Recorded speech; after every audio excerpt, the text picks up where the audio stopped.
Hi, my name's Leslie, and I'm a mother, teacher, artist, and writer. Ever since I was little, I dreamed of becoming a teacher, but I also had a specific passion and, according to my teachers, a particular talent for writing. I'm so close to finishing my first book, but I have been struggling with the type of writer I want to be. What genre suits me well? The ominous they say to write what you know, and of course, as a teacher, I know teenagers pretty well. I mean, I've had some experience being one also, so there's that. And I'm also officially the mother of a teen, although she has been a teen ever since she was 3, so I think I'm pretty well vested.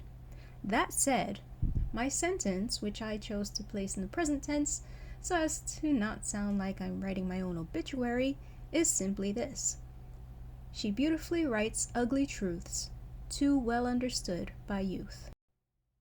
I had a vague idea of how much effort it took to maintain a public profile, but I didn't really know it until I was in it. For me, it was one of the most difficult things to do because I never really cared about how masses of people viewed me as a person.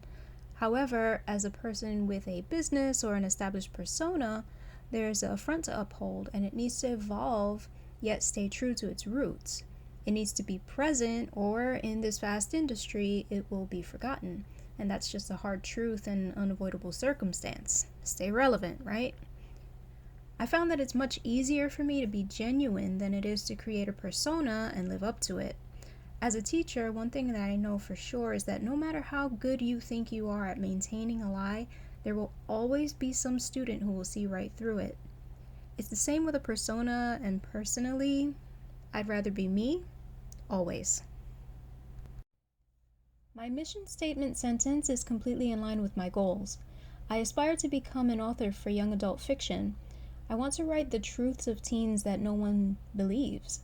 I remember my teenage years, the thoughts I had, the secrets, the trouble that I got into and no one ever knew about, the dreams that I had never shared with anyone else. I want parents of those teens to think, this would never happen, would it? And have their kids roll their eyes at the naivete of their so old parents. I want those teens to feel empowered and seen, and maybe just a little more understood than misunderstood. In a weird sense, I want people to hate on my book because it speaks the truth. I want the teens to think I'm giving away all of their tricks, but still be so in love with the story and the characters that they will eventually forgive me. And finally, I want the older generation to laugh at the shenanigans and say, that happened to me, or I did that too, and then give their own kids the side eye and wonder. I want my books to be the unspoken bridge in the generation gap. Ideally, I want them to read together and maybe have some really uncomfortable conversations.